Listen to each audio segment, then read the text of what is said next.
কোন মেনেজাৰে বাগানৰ নাজানে যে মানুহে মদ খালে স্বাস্থ্যকৰ ক্ষতিকাৰক? কোন বাগানৰ মেনেজাৰে নাজানে? কোন বাগানৰ মেনেজার ওয়েলফেয়ার অফিসারে নাজানে? রাইট? এটা শ্রমিকে 3 দিন বাগানত কাম নিদিলে তাক নোটিশ পঠায়। এটা শ্রমিকে যদি ম্যানেজারটো বা কোনোবা এটা বাবুৰ লগত কৰবা যদি তৰ্কাতৰ্কি হৈ যায় তাৰ নাম কাটি দিব পাৰে। ৰাইট? তাহাঁতৰ ল আছে। That law can be implemented in just to provide a punishment to a particular worker. Then why cannot a law be implemented for it as eradication of alcoholism in the kingdom? হয় না কথা? এটা ম্যানেজারে rule pass কৰিব নোৱাৰে নেকি? মোৰ বাগানৰ মোৰ লাইনত কোনো মদ বিক্ৰী কৰিব নোৱাৰে। লৈ লওকচোন আজিৰ ডেটত 1 ঘণ্টাৰ পিছত মেনেজাৰ বা অসমৰ 850টা চাহ বাগিচাৰ মেনেজাৰে ষ্ট্ৰিক্ট হেৰিটো লওকচোন, ঘণ্টাৰ পিছত মদ নাইকিয়া হৈ যাব। ক'ত আছে এৱাৰনেছ? আঠচাই লাগি থাকিব, মদ ভাঙিবলৈ যাব, আমাৰে মানুহ আমাৰ ওপৰত কেছ দিব, কাজিয়া হ'ব, মাৰপিট লাগিব, থানাত যাব, আকৌ কিবা কিবি। এটা টাইমটো আছিলে চৰকাৰে ভোটটো ল'বৰ কাৰণেও মদ বিলায়, হয়নে? এইবিলাক চোৱা, মই এইকাৰণে এইবিলাক মই যে কওঁ ডাউন টু দি আৰ্থ আমি চাব লাগিব। এইটো কথা মই এইটো কাৰণেই কৈছোঁ যে তোমালোকে IAS IPS হৈ বনি গ'লে নহ'ব। You have a responsibility. IAS officer, UPSC, SCS এইবিলাক বস্তু চাকৰি নহয়। এইটো চাকৰি নহয়, মনৰ পৰা উলিয়াই দিয়া।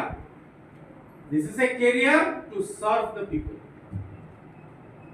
মানুহক সেৱা কৰিবৰ কাৰণেহে, মানৱ সভ্যতাক সেৱা কৰি আগবঢ়াই লৈ যাবৰ কাৰণেহে এইটো এটা দায়িত্বহে।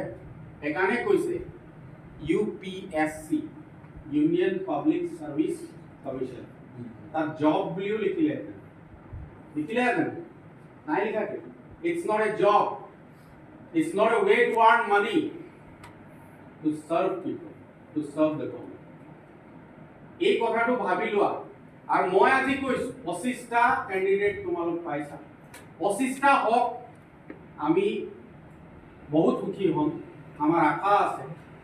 কিন্তু মনৰ পৰা ভাবি লোৱা, যেনেকৈ আমাৰ সহকাৰী সম্পাদক ডাঙৰীয়াই কৈছে, কিমান ল'ৰা ছোৱালী MBBS পাছ কৰিলে, কিমান ল'ৰা ছোৱালী BDS হ'ল, কোনো কমিউনিটিলৈ ঘূৰি নাচায়, কোনো ঘূৰি নাচায়। অসংখ্য ওলাব, কিমান নাৰ্ছ হ'ল, নাৰ্ছৰ ডিমাণ্ড হ'ল, ঘূৰি নাচায় community. That is the most backward thing in our community. আমি এই সঁচা কথা, আমি এক্সপিৰিয়েঞ্চ কৰি আহিছোঁ। এই কি চাপৰি, এইটো লখিমপুৰ চাইডত কি চাপৰি বুলি কয়, ব্ৰহ্মপুত্ৰৰ পাৰত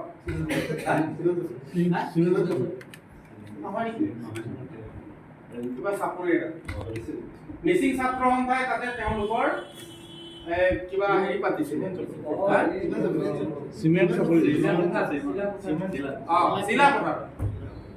আমি তাত দেখিছোঁ মানে IAS অফিচাৰ, তেখেতলোকৰ তেওঁলোকৰ ডক্টৰবিলাক, প্ৰফেচাৰবিলাক, উকিলবিলাক সাধাৰণ লাঠি ধৰি ধৰি, মই যেতিয়া গৈছোঁ এজ এ জেনেৰেল ছেক্ৰেটাৰী, মোক যিটো VIP ধৰণে লিষ্ট নিছে নহয়, মই জিন্দগীত যোৱা নাই।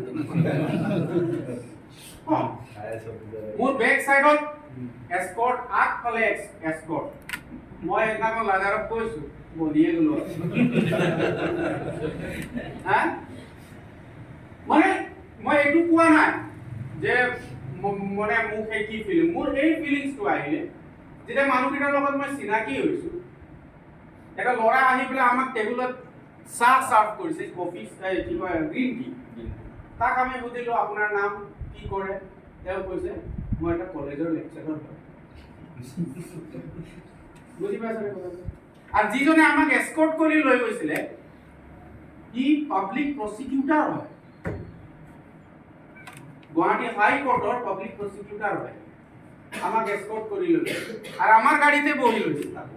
তাৰ অলৰেডি তাৰ নিজৰ গাড়ী আছে, আমাতকে দামী গাড়ী আছে, কিন্তু ই আমাক এস্কৰ্ট মিন্স এই যে সোশ্যাল সাৰ্ভিসৰ বা নিজৰ জাতিটোৰ প্ৰতি যিটো ডিসিপ্লিন, যিটো দায়বদ্ধতা, যিটো বুজি পাইছে, সেইকাৰণে মিচিং কমিউনিটি বহুত আগবাঢ়ি গ'ল। আজি বড়োসকল বহুত আগবাঢ়ি গ'ল, আমাৰ মানুহতকৈ বহুত আগত বাঢ়ি। আমি কৈহে আছো আদিবাসী আদিবাসী।